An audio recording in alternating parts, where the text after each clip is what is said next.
యేసు ప్రభువునే మనం, ఈ మనుషులు కాదులే. ఏదైనా తప్పు చేసినప్పుడు ఏమంటాం? ప్రభువా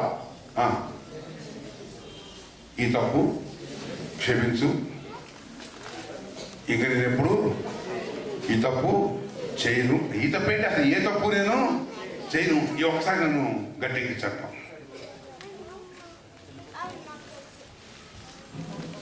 వారాలు, మాసాలు, సంవత్సరాలు గడుస్తూ ఉన్నాయి.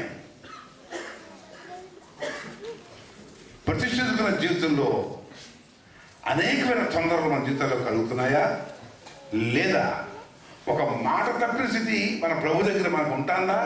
ఉండలేదా?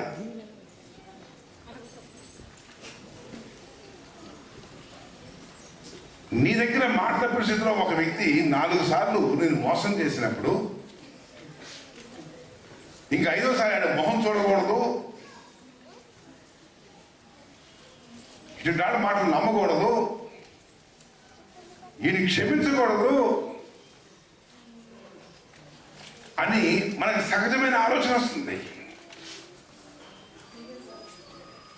అందుకే పేతురు అడుగుతారు, ఎన్ని మాటలు క్షమించాలి?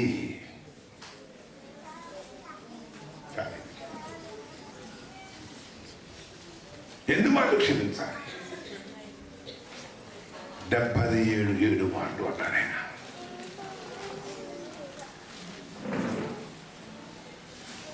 సాక్ష్యం ఏంటి? నీ ప్రభువు నిన్ను క్షమిస్తున్నాడు, నీ ప్రభువు నీ పట్ల కృప చూపిస్తున్నాడు. అవునా? ఎంత కృప చూపిస్తున్నాడు? మనకు అనుగ్రహించబడే కృప ఎంత?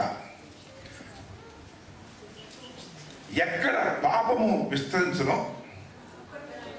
అక్కడ అపరిమితముగా కృప విస్తరిస్తుంది. ఒక అవిధేయత స్థితిలో ఉన్న మనల్ని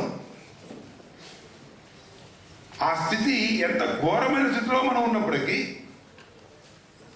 అక్కడికి వచ్చి ఆయన కృపాహస్తము లేపి మనల్ని బండ మీద నిలబెడతాంది. నాశన కరమగు గుంటలో నుండి జిగట గల దొంగ ఊబిలో నుండి, నాశన కరమగు గుంటలో నుండి జిగట గల దొంగ ఊబిలో నుండి నీవే నన్ను పైకెత్తితివి, నా పాదములను బండపై నిలిపి.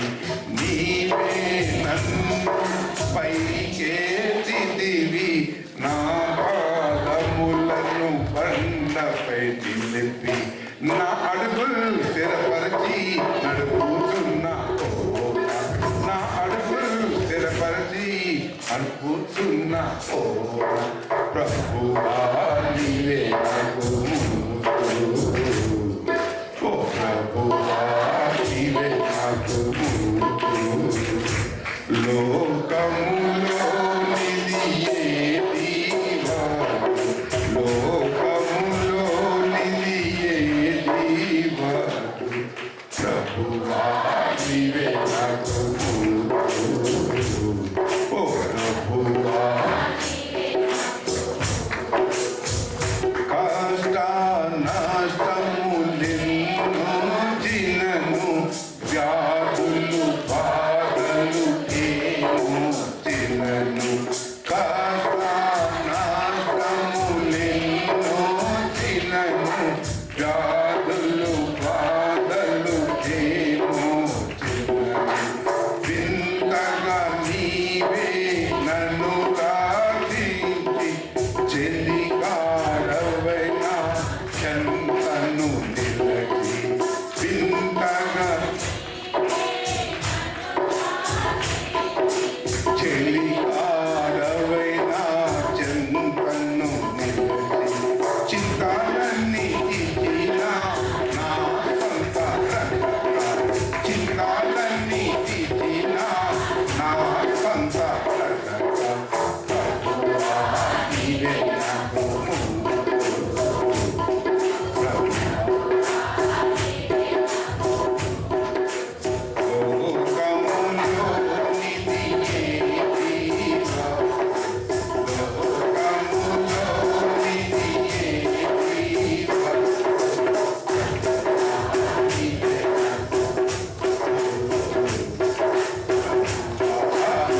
ఏ స్థాయి కష్టాన్నైనా, ఏ స్థాయి మోసాన్నైనా,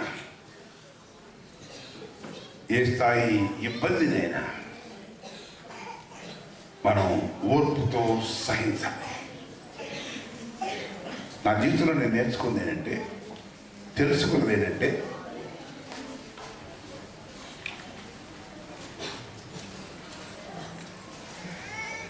మన ఆత్మీయ జీవితం అనేకమైన పరిస్థితుల్లోంచి వెళ్తూ ఉండగా తీవ్రమైన ఇబ్బందులు, మోసములు, కఠినమైన పరిస్థితులు మనకు సంభవిస్తూ ఉండగా మన జీవితం కొనసాగిపోతూ ఉంటుంది.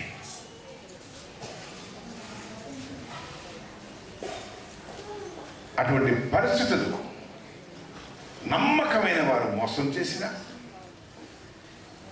మిక్కిలిగా ప్రేమించేవారు తృణీకరించిన, ఏ పరిస్థితులైనా కానీ ఇదిగో మన మెంటల్ బ్యాలెన్స్, మానసికంగా ఒక స్థిర చిత్తంతో మనం ముందుకు కొనసాగాల్సిన అవసరం ఉంది.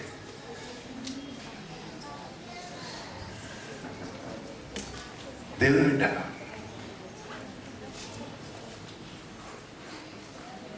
ఎన్ని కష్టాలు, ఎన్ని నష్టాల్లోంచో నా జీవితం అలా కొనసాగుతామండి. ప్రభుని ఎరిగినప్పటి నుంచి నిర్హేతుకముగా, అకారణముగా ప్రాణప్రియులైన వారు దూరమైపోవడం, నమ్మకమైన వాళ్ళు అపనమ్మకత్వాన్ని చూపించడం, వాటి గురించి ప్రార్థన చేసినప్పుడు ప్రభు ప్రతిసారి నన్ను బాధించిన వారికి కాదు కానీ నాకు ఉపదేశం చేస్తూ ఉండేవాడు. కొత్తలో తెలియక కోపం వచ్చేది. తప్పు వాళ్ళు చేస్తారంటే బుద్ధి నాకు చెప్తాడేంటి ప్రభు అనుకునేవాడిని. అర్థమయ్యేది కాదు, చెప్పుకునే విషయాలు కూడా కాదు.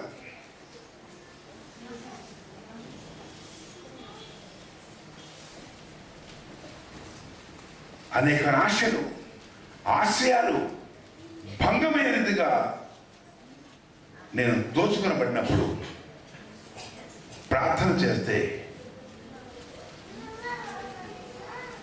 సహనం గురించి మాట్లాడేవాడు. నీ సహనమును సకల జనులకు తెలియపరచు. అంటే అన్నీ నాకు చెడు జరగాల, నేను సహనం చూపించాలా? What is this non sense? ఇదేంటండి?